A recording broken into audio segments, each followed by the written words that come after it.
Hello student, good morning everyone, good morning প্রত্যেককে and welcome to Adda 24/7 WBCS Topper official YouTube channel.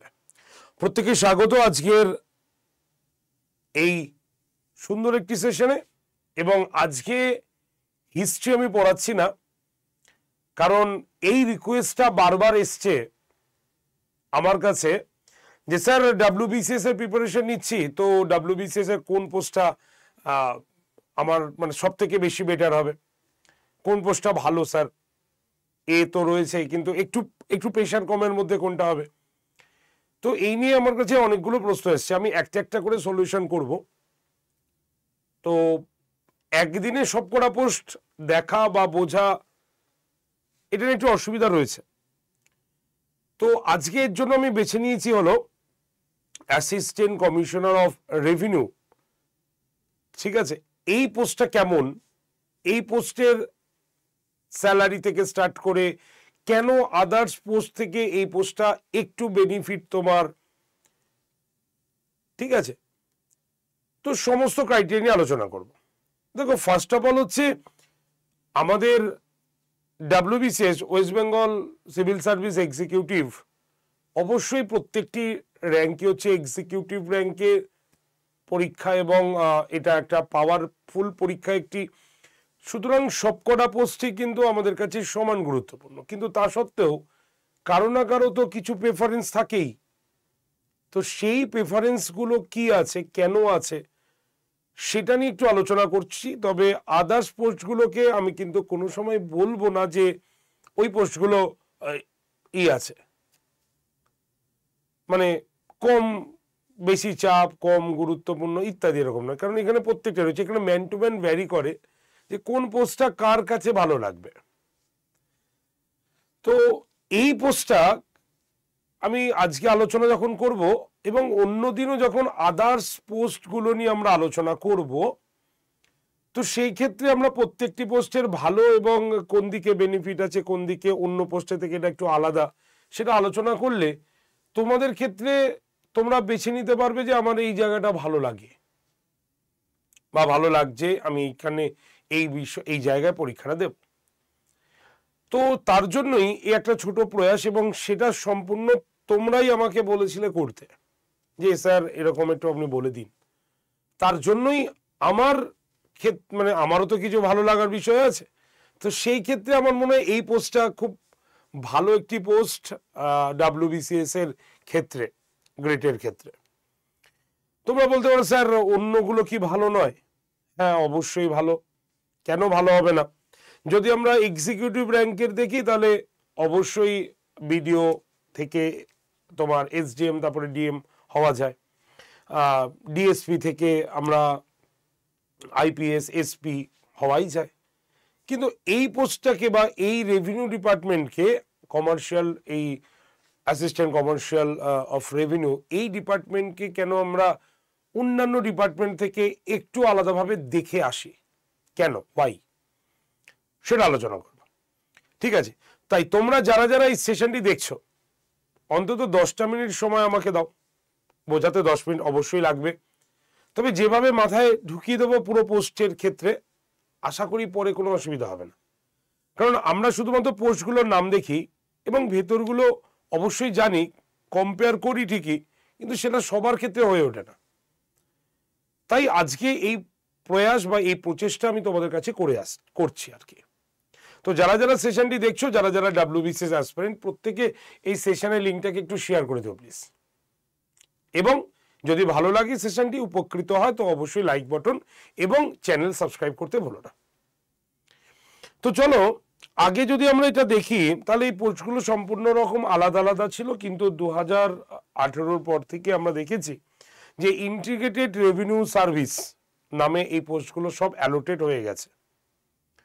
তো এই পোস্টগুলো কি, দেখো, মেইনলি হচ্ছে আমাদের অ্যাসিস্ট্যান্ট কমিশনার অফ রেভিনিউ। ঠিক আছে, এর মধ্যে আমরা যে পোস্টগুলো পাই সেটা হচ্ছে কি তোমার এক্সারসাইজ কালেক্টর, ঠিক আছে, বা assistant commercial of excise, assistant commercial of তোমার কমার্শিয়াল ট্যাক্স, যেটাকে আমরা রাজ্য GST বলি, GST, additional district sub registrar. ঠিক আছে, তো এই পোস্টগুলো আমরা এই এই রেভিনিউ যেটা তোমার ইন্টিগ্রেটেড রেভিনিউ সার্ভিস এর মধ্যে কিন্তু আমরা এটা পেয়ে থাকি, ঠিক আছে।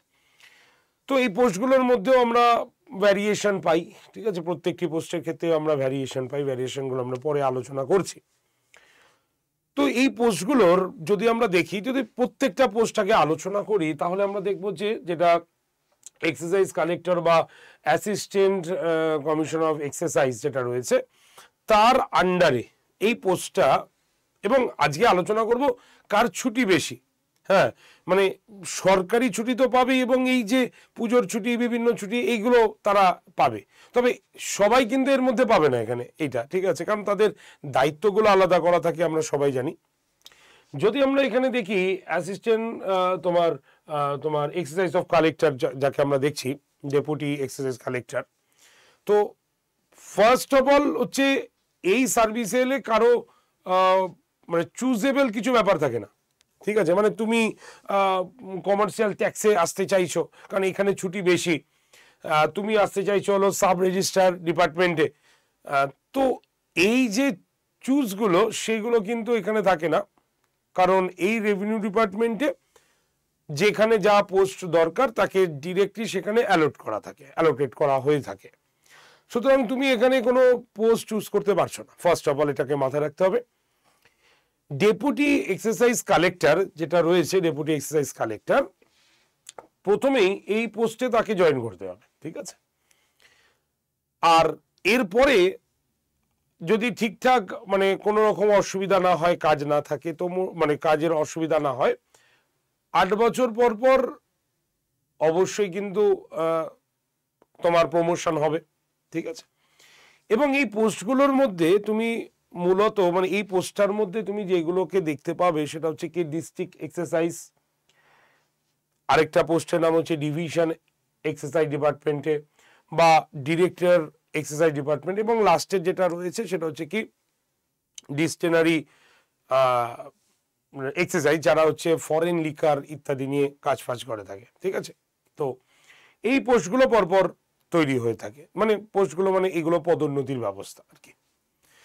তো দেখো এই যে যিনি ডিস্ট্রিক্ট এক্সারসাইজ ডিপার্টমেন্ট, তিনি মোটামুটি তিনি কিন্তু অবশ্যই তুমি বলতে পারো তিনি হলেন জয়েন্ট কমিশনার অবশ্যই, এবং যদি কোনো জায়গায় যদি তোমার এসপি না থাকে তো তোমার মানে সেই ক্ষেত্রেও তাকে অ্যাডিশনাল এসপি হিসাবেও তাকে কিন্তু জয়েন করানো যেতে পারে, ঠিক আছে, মানে ডিস্ট্রিক্ট হেড যেটা পোস্ট সেটা আন্ডারে এটা দেওয়া হবে, ঠিক আছে। এই যে পোস্টটা তুমি দেখতে পাচ্ছ, প্রথম যে পোস্টটা দেখতে পাচ্ছ ডেপুটি এক্সারসাইজ অফ কালেক্টর বা এই যে ডিস্ট্রিক্ট এক্সারসাইজ ডিপার্টমেন্ট বা এই পোস্টটায় এরা যেহেতু হচ্ছে ডিস্ট্রিক্ট ম্যাজিস্ট্রেট এবং ডিস্ট্রিক্ট কালেক্টর, ডিএম এবং কালেক্টরের আন্ডারে এরা কাজ করে, তো এরা ডিরেক্ট রিপোর্ট, ঠিক আছে, পুরো রেভিনিউ রিপোর্টটা এদেরকে কিন্তু ডিএমকে মানে দিতে হয় আর কি, ঠিক আছে, মানে পুরো সোজাসুজি তাকে কিন্তু রিপোর্ট করতে হয়। তো সুতরাং যেহেতু এটা ডিস্ট্রিক্ট ম্যাজিস্ট্রেট বা ডিস্ট্রিক্ট কালেক্টরের সঙ্গে জড়িত এই পোস্টটা, তো এই পোস্টের ছুটি এবং অফিস আওয়ার্স নিয়ে একটু সমস্যা আছে। মানে আমরা অফিস আওয়ার্স মানে কি বুঝি, যে 10টা টু 5টা, 5:30, 6টা, এই যে অফিস আওয়ার্স যেটা হয়, তো এখানে অফিস আওয়ার্সটা এই পোস্টের ক্ষেত্রে একটু সমস্যা হয়ে থাকে, ঠিক আছে।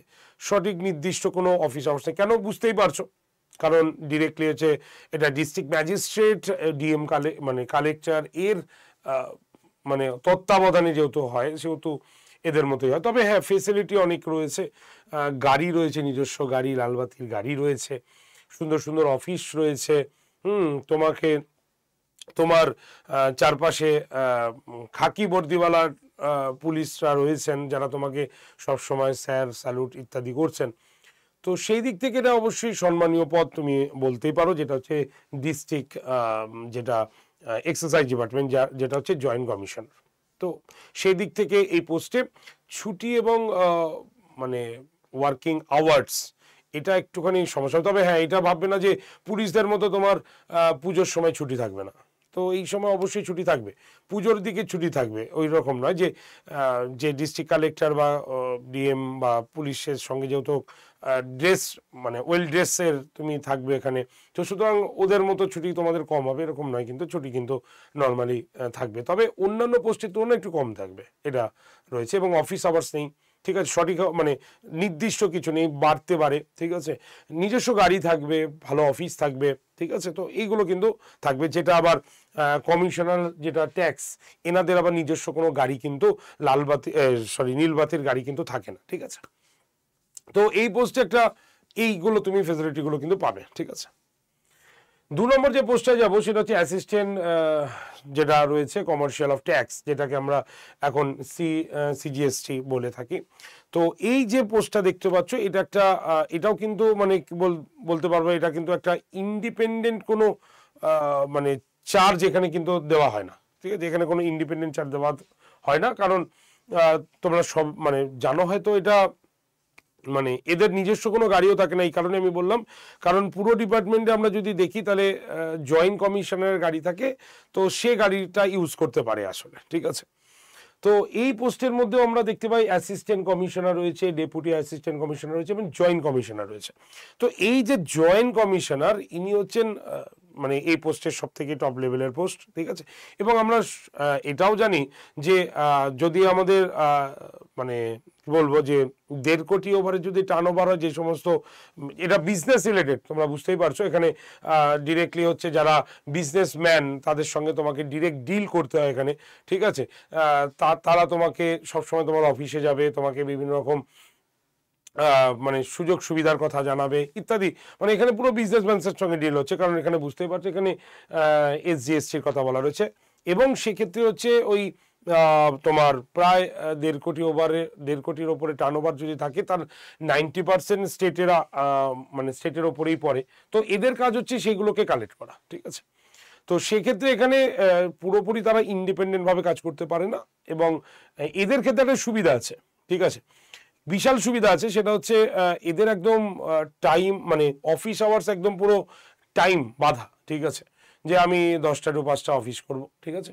এবং এদের পোস্টিং যদি হয় তাহলে সেটা কলকাতায়। মেয়েদের ক্ষেত্রে তো এই পোস্টটা খুবই খুবই মানে কার্যকরী পোস্ট, বা যারা এই পোস্টটা পেয়েছেন তারা তো অবশ্যই খুবই লাকিলি বলে আমার মনে হয়, কারণ একদম পোস্টিং যদি আমরা দেখি সিজিএসটিতে, তাহলে কলকাতাতেই জেনারেলি পোস্টিং হয়, ঠিক 10 টু তোমার 5 ওয়ার্কিং পিরিয়ড বা 6 ওয়ার্কিং পিরিয়ড থাকে তোমার পুজোর ছুটি বা যে কোনো ছুটিতে, অফিসিয়াল ছুটিগুলোতে তারা পুরো অ্যাচিভ করতে পারে, যেটা আবার এই assistant commercial of exercise department করতে পারে না আর কি। তো তুমি বাড়ি থেকে খেয়ে দিয়ে আসতে পারো, বাড়ি থেকে আবার ঠিক টাইম মতো বাড়িতে পৌঁছে যেতে পারবে, ঠিক আছে, মানে একদম পুরো রুটিনের মতো, যে এর বাইরে কিছু নেই, এইটুকের মধ্যে আমার কাজ, এরপরে আমার কোনো কাজ নেই। তো এই কাজটার জন্য কিন্তু এই সিজিএসটিটা খুব ভালো একটা পোস্ট আমরা বলতে পারি, ঠিক আছে। লাস্ট হচ্ছে অ্যাডিশনাল ডিস্ট্রিক্ট সাব রেজিস্ট্রার, যদি আমরা দেখি তাহলে এটা তো বুঝতেই পারছো, এটা একটা ফ্রি হ্যান্ডের কাজ, এটা একটা এই যে জমি রেজিস্ট্রি থেকে স্টার্ট করে জমি মাপঝোঁক থেকে শুরু করে সমস্ত কিছু এখানে থাকে। একে কাজে সাহায্য করার জন্য যারা ওই টাইপিং করে দেয় না যে দলিলগুলোতে, তো তারা থাকছেন, ঠিক আছে। তো এই কাজটা অনেকটা রিল্যাক্সেশনের কাজ, মানে রিল্যাক্সেশন ইন দ্য সেন্স হচ্ছে বাড়িতে বসে অবশ্যই করতে পারবে না, তবে মানে ইন্ডিপেন্ডেন্ট ফ্রি কাজ তুমি বলতে পারো। বাদ বাকি যে পোস্টগুলোতে ইন্ডিপেন্ডেন্ট বা ফ্রি জায়গাটা থাকে না, তো এইটার ক্ষেত্রে তুমি অনেকটাই কিন্তু ফ্রি কাজ কিন্তু করতে পারো তুমি এটা। সুতরাং এই 3টে পোস্টের, তার জন্য আমি বললাম যে অ্যাসিস্ট্যান্ট কমিশনার অফ রেভিনিউ, যেটাকে আমরা বলছি ইন্টিগ্রেটেড রেভিনিউ সার্ভিস, সেটাই যে অন্যান্য যে পোস্টগুলো আছে তার তুলনায় অনেক বেশি কিন্তু রিল্যাক্সেশন মানে বলতে চাইছি যে অনেক বেশি কিন্তু ফ্রি কাজ তুমি এখানে করতে পারবে। তবে সব কটা পোস্টের ক্ষেত্রে নয়, আমি তোমাদের ভালো করে বুঝিয়ে দিলাম, ঠিক আছে। তো সেইগুলোর থেকে তার জন্যই এই সার্ভিসটা সব থেকে বেটার, অনেকেই চুজ করতে চায় আর কি, যে এটা পেয়ে গেলে আমার ভালো হয়।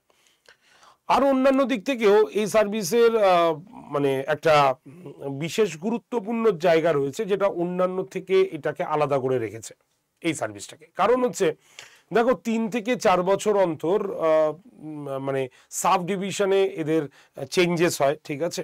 তো এবং চেঞ্জেস হতে হতে তারা যখন ফাইনালি 8 বছরে প্রমোশন পায়, তখন মোটামুটি তারা 2-3টে ডিপার্টমেন্ট তো ঘুরেই আসতে পারে, ঠিক আছে, 2-3টে ডিপার্টমেন্ট ঘুরে আসতে পারে। সুতরাং তাদের কাজের অভিজ্ঞতাও একটু অন্যরকম হয়, ঠিক আছে, মানে একটু বেশি হয়।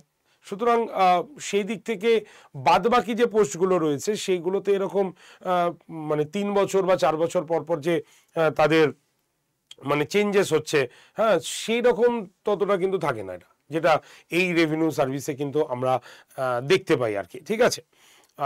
এই সার্ভিসে তুমি বিজনেসম্যানদের সঙ্গে ডিল করবে, বিজনেসম্যানরা তোমাকে তোষামত করবে, তোমাকে রিকোয়েস্ট করবে, মানে সবসময় তোমার আন্ডারে থাকার চেষ্টা করবে, তুমি যা বলবে সেরকমভাবে কাজ করতে, মানে এই রিলেটেড হচ্ছে মানে পুরো বিজনেসম্যান রিলেটেড একটা, মানে বিজনেসম্যানদের সঙ্গে, কারণ বুঝতেই পারছো রেভিনিউ রয়েছে এখানে, আলটিমেট তো রেভিনিউ ওখান থেকেই কালেক্ট হয়, সেটা রয়েছে। এবং তোমরা জানো যেটা বিশ্ব বাংলার যে কনভেনশন হয় সেখানে কিন্তু এই রেভিনিউ ডিপার্টমেন্টের কিন্তু বিশাল বড় একটি ভূমিকা থাকে, ঠিক আছে, রেভিনিউ সার্ভিসের একটা কিন্তু বিশাল বড় ভূমিকা থাকে, ঠিক আছে। ফরেন কান্ট্রি থেকে কোনো ইনভেস্টার আসছে, ঠিক আছে, সে আমাদের পশ্চিমবঙ্গে কিছু ইনভেস্ট করতে চাইছে, সেখান থেকে কত টাকা মানে আসতে পারে, সেটা স্টেটের ক্ষেত্রে কত রেভিনিউ বাড়াতে পারে, সমস্ত কিছু কিন্তু এই মানে এই তোমার ইন্টিগ্রেটেড রেভিনিউ সার্ভিস কিন্তু করে থাকে এটা, ঠিক আছে, ম্যাক্সিমাম কাজই কিন্তু এরা করে থাকে। সুতরাং সেটা অনেকেই হয়তো জানা নেই, যে হয়তো জানো অথবা জানো না যে বিশ্ব বাংলা যে কনভেনশনটা রয়েছে সেটা কিন্তু ম্যাক্সিমাম কাজই কিন্তু এই রেভিনিউ সার্ভিস এটা কিন্তু এরা করে থাকে, ঠিক আছে।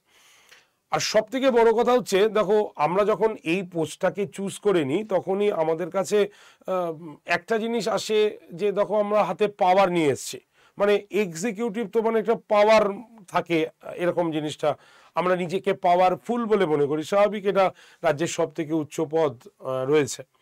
তো এখানে আবার মানে এটা ঠিকই কথা, কিন্তু অন্যান্য জায়গায় যদি আমরা দেখি তাহলে দেখা যায় যে কোথাও কোথাও নিজেকে একটু ছোট বলে মনে হয়, ছোট মানে হচ্ছে একটু কেমন সংকুচিত মনে হয়, যখন আমার যে বস সে আমার থেকে অনেক ছোট এলো, তাকে আমাকে স্যালুট করতে হচ্ছে, মানে বস মানে হচ্ছে ইন্ডিকেটর আমার উপরে যে রয়েছেন, ঠিক আছে, আইএএস বা আইপিএস হিসাবে যারা জয়েন করলেন, তারা দেখা গেল আমি অনেক বছর 40 বছর কাজ করে নিলাম, তারপরে আমার একদম অল্প বয়সে আইএএস বা আইপিএস জয়েন করেছেন, তো তাকে মানে পদাধিকার বলে, তাকে তো স্যালুট করতে হবে, তাকে ইয়েস স্যার স্যালুট ইত্যাদি করতে হবে, কিন্তু তার থেকে আমি অনেক ছোট।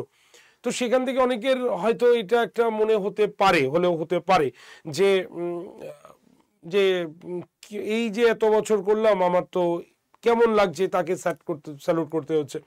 তো সেই দিক থেকে যারা মনে করছি যে আমাদের এই জিনিসটা ভালো লাগছে না, তো তাদের জন্য বেস্ট অপরচুনিটি এই রেভিনিউ সার্ভিসটাকে আমরা কিন্তু বলতে পারি, ঠিক আছে, অ্যাসিস্ট্যান্ট যে ইন্টিগ্রেটেড যে রেভিনিউ সার্ভিস সেটা কিন্তু বলতে পারি। কারণ এখানে যারা তোমার উপরে আসবে তারা কিন্তু তোমার সার্ভিস থেকেই আসবে, ঠিক আছে, সো তোমার সার্ভিস থেকেই তারা কিন্তু আসবে, এবং মানে একই ডিপার্টমেন্টে দেখা গেলো সেখান থেকে তাকে একজনকে হেড মানে ওপরে নিয়ে যাওয়া হলো। তাহলে প্রশ্ন, আইএস কি থাকবে না? হ্যাঁ, আইএস থাকবে, একজনই থাকবে, এবং সেখানে এই পুরো সার্ভিসে আমরা একজনকে আইএসকে দেখতে পাই। ইনি হলেন টোটাল ইন্টেরিয়রের পুরো হচ্ছে তিনি একজনই আইএস থাকবেন। সুতরাং সেখানে অন্যান্য পোস্টগুলোর মতো নিজেকে মানে সংকুচিত করার জায়গাটা এখানে আশা করি থাকবে না, কারণ এখানে সম্পূর্ণ আলাদাই সিস্টেমটা কিন্তু এখানে রয়েছে। তো তাদের জন্য এই রেভিনিউ সার্ভিস কিন্তু খুব পাওয়ারফুল, বা রেভিনিউ সার্ভিস কিন্তু খুবই গুরুত্বপূর্ণ একটি সার্ভিস আমরা বলতে পারি, ঠিক আছে। আর যিনি এই আইএস হবেন তিনি হচ্ছেন পুরো তোমার যাকে ইন্টেরিয়রিটির যিনি হবেন তাকে আমরা কমিশনার হিসাবেই বলি থাকি আসলে, ঠিক আছে। তো এই দিক থেকে একটা সুবিধা, মেয়েদের ক্ষেত্রে এই সার্ভিসটা কিন্তু খুবই মানে বলবো যে আদর্শ, কারণ সবাই চাই যে একটা নির্দিষ্ট টাইম পর্যন্ত কাজ করি। আমার পলিটিক্যাল প্রেশার, এই জায়গাটা বলতে ভুলে গেছি, পলিটিক্যাল প্রেশার, যারা মানে পছন্দ করি না, তো তাদের জন্য কিন্তু এই সার্ভিস খুব ভালো। কিন্তু অন্যান্য জায়গায় একটু প্রেশার থাকে, রাজনৈতিক প্রতিবন্ধকতা থাকে, তো এই যে রেভিনিউ সার্ভিসে আমরা তেমনভাবে কিন্তু রাজনৈতিক প্রতিবন্ধকতাকে কিন্তু আমরা দেখতে পাই না। সুতরাং সেই দিক থেকে যদি দেখি, এটা একটা বেস্ট সার্ভিস আমরা ধরতে পারি আর কি।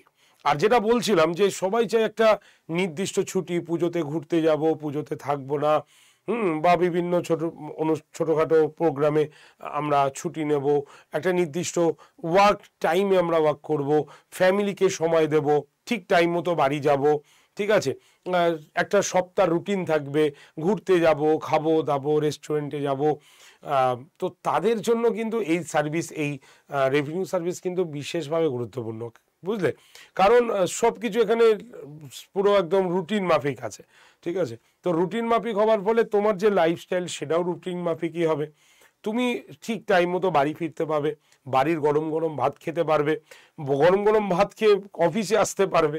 তো এই জায়গার জন্য আমি এই মানে এই যে তোমার রেভিনিউ যে সার্ভিস, সেটাকে আমি মানে অন্যান্য সার্ভিসের থেকে একটু আলাদা আলাদা, মানে একটু সুযোগ সুবিধা বেশি সার্ভিস বলে মনে করি আসলে, ঠিক আছে? আর স্যালারি যদি বলো, তো স্যালারি তো এখন ইন হ্যান্ড 67,000 তুমি পেয়ে যাচ্ছ, তারপরে তো ডিএ বাড়বেই, তো বাড়তেই হবে। এবং রাজ্য সরকারের যেটা সুবিধা সেটা হচ্ছে পেনশন রয়েছে। তো সেই দিক থেকে যদি আমরা বিচার করি, তো অবভিয়াসলি এই সার্ভিসটা কিন্তু বিশেষভাবে কার্যকরী সার্ভিস আমার মনে হয়। এটা ব্যক্তিগত মতে আমার মনে হয়, এবং কেন মনে হয় আমি তোমাদের কিন্তু সে বিষয় নিয়েও আলোচনা করলাম, ঠিক আছে? আশা করি তোমরা প্রত্যেকেই এই সার্ভিস সম্পর্কে বুঝতে পেরেছো, প্রত্যেকেই বুঝে নিয়েছো যে তো এই অ্যাসিস্ট্যান্ট কমিশনার অফ রেভিনিউ এই সার্ভিসটা কেমন, ক্রাইটেরিয়া কি কি লাগে, কি কি পোস্টে আমি পারবো, কতদিন পর আমার পদোন্নতি হবে, কোন কোন ডিপার্টমেন্টে আমাকে ট্রান্সফার হতে হবে, আমার আমার হেড কে হবে, আমার স্যালারি কত, আমার ওয়ার্কিং পিরিয়ড কত, সব কিছু আশা করি তোমরা এখান থেকে বুঝে গেছো। এবং আশা রাখবো যে বাদবাকি পোস্টও, আমি আবার বলছি, কিন্তু বাদবাকি পোস্টেও আমি বলছি না কি এটা কম গুরুত্বপূর্ণ, সবকটাই গুরুত্বপূর্ণ। কারণ সবার না এক একটা নির্দিষ্ট মানে প্যাশন আছে, কারো প্যাশন আছে আমি অবশ্যই পাওয়ার নেব হাতে, তো তাদের জন্য অবশ্যই এক্সিকিউটিভ রয়েছেই যে পাওয়ার চাই আমার। কেউ চায় যে না আমি শান্ত শিষ্ট জীবনযাপন করব, না পলিটিক্যাল প্রেশার থাকবে, আমি ফ্যামিলিতে সবসময় থাকবো, আমি ঘুরতে যাব, এরকমও কারো প্যাশন থাকে। কিন্তু একটা আমি ভালো পোস্টে চাকরি করব, তো এরকম অনেকেরই অনেক রকম প্যাশন থাকে। তো সবার জন্যই কিন্তু এই মানে আমি আলাদা আলাদা ভাগ করে বলে দিলাম। আরেকদিন আবার আরেকটা নতুন পোস্ট নিয়ে আসবো, যে পোস্টে আমি বাদ বাকি যেটা আমাদের ডাব্লিউবিসিএস এ গ্রেডের যে এক্সিকিউটিভ র্যাঙ্ক আছে সেটা বলবো, এবং সেখান থেকে অন্য পোস্টের মধ্যে ডিফারেন্সিয়েট কি আছে সেটা নিয়েও আলোচনা করে দেবো। তাহলে প্রত্যেকটাই আলাদা আলাদা কিন্তু জেনে যাবে। মাথায় রাখবে, প্রত্যেকের না কোনো চাকরির পরীক্ষা যাওয়ার আগে তার খুঁটিনাটি প্রত্যেককে জানার দরকার। আমরা শুধু A group, B group, C group, D group ইত্যাদিগুলো জানি, কিন্তু এদের কাজ কি, এরা কোন লেভেলে কাজ করে, এইগুলো একটুখানি প্রত্যেকে জানার দরকার। যারা ডাব্লিউবিসিএস ফার্স্ট টাইম প্রিপারেশন নিচ্ছ, ঠিক আছে, তো তারাও এটাকে রেডি করতে পারবে, তারা জানতে পারবে, জেনে তারপরে পরীক্ষায় বসো, ঠিক আছে? তো যাই হোক, এখনো ফর্ম ফিল আপ কিন্তু শুরু হয়নি। তোমাদের মধ্যে অনেকেই রয়েছে যারা এবছর প্রথম ফার্স্ট অ্যাটেম্প করতে চলেছো ডাব্লিউবিসিএস তোমার পরীক্ষাটি, তো তারা প্রিপারেশন এখন থেকে স্টার্ট করো। ফ্রি ক্লাস আমি তোমাদের তো নিচ্ছি, আমাদের চ্যানেলে ফ্রি ক্লাস চলছে। আমার ক্লাস সোম থেকে শনি প্রত্যেক দিন সকাল 11টায় হয়। আজকে জাস্ট তোমাদের এই বিষয় নিয়ে আলোচনা করার জন্য ক্লাসটা হোল্ড করা হয়েছে, কারণ মানে এই রিকোয়েস্টটা আমার প্রচুর দিন ধরে আসছে।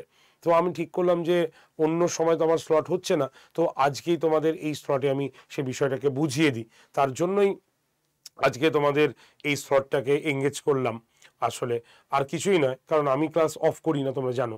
তা সোম থেকে শনি প্রত্যেক দিন সকাল 11টায় তুমি ফ্রি ক্লাস করো, মক টেস্ট দাও। আমাদের অ্যাপে ফ্রি মক টেস্টও আছে। তোমাদের মধ্যে যারা যারা ফ্রি মক টেস্ট দিতে চাইছো, তারা আড্ডা 247 যে অ্যাপটা রয়েছে প্লে স্টোর থেকে ডাউনলোড করে নাও। তারপরে তুমি হোম পেজে গিয়ে ডেলি কুইজ অপশানে গিয়ে পরীক্ষা দাও প্রত্যেক দিন, ফ্রি অফ কস্ট, কোনো পয়সাই লাগবে না। তো প্রিপারেশন নাও, ভালো করে প্রস্তুতি নাও। আমি নিজের হোয়াটসঅ্যাপ গ্রুপ তৈরি করেছি, যেখানে তোমরা হিস্ট্রির প্রত্যেকটি জায়গা থেকে ফ্রি নোটসগুলো পেয়ে যাবে। সেখানে জয়েন করো। আমাদের স্যার ম্যাডামরা প্রত্যেকেই ফ্রি গ্রুপ চালু করেছেন, সেখানে জয়েন করো। তাহলে কি হবে, প্রস্তুতিটাকে বুঝতে পারবে, ঠিক আছে। আর পরীক্ষা তো দিন অ্যানাউন্সমেন্ট হয়েই গেছে, সেটা হচ্ছে 15ই ডিসেম্বর।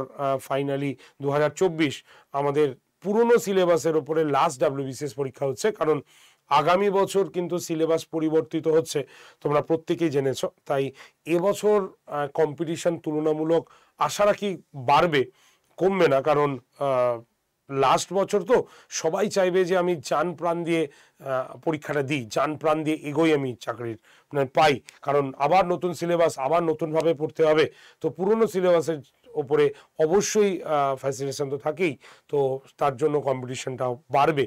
তো তার জন্যই তোমাদের যারা নতুন অ্যাসপিরেন্ট তাদের বলবো যে অবশ্যই ভালো করে প্রস্তুতি নাও, ট্র্যাকিং ওয়াইজ প্রস্তুতি নাও। আর যারা অলরেডি প্রস্তুতি নিচ্ছ তারা অবশ্যই প্র্যাকটিস সেটের মধ্যে নিজেকে রাখার চেষ্টা করো, কারণ উইথাউট প্র্যাকটিস কিন্তু নাথিং, জিরো, শূন্য, কিছু করা যাবে না, ঠিক আছে। তো এই হচ্ছে বক্তব্য। আর সময় নেব না, 10 মিনিটের নাম করে অনেকটাই সময় তোমাদের বুঝিয়ে দিয়েছি। তো আজকে এইটুক পর্যন্তই আমি সেশনটি রাখছি।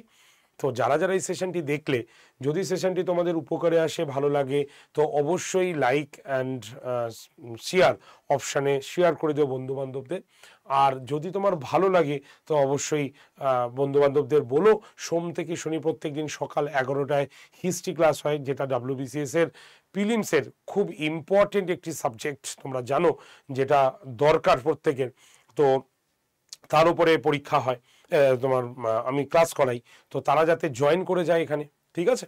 তো চলো, বেস্ট অফ লাক, দেখা হচ্ছে নেক্সট সেশনে।